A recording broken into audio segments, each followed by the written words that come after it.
सातारा जिल्ह्यात आज दुपारपासून मुसळधार पावसाने जोरदार हजेरी लावली असून पुणे सातारा महामार्गावरील काही भागात वाहतुकीवर त्याचा परिणाम झालाय।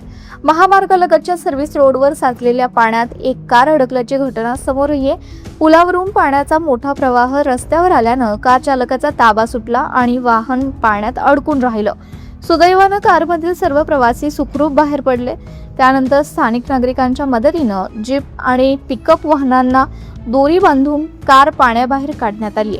पहिल्याच जोरदार पावसात महामार्गावरील अपुऱ्या निचऱ्या व्यवस्थेचे आणि रस्त्यांच्या दुरवस्थेचे वास्तव पुन्हा एकदा समोर आलंय।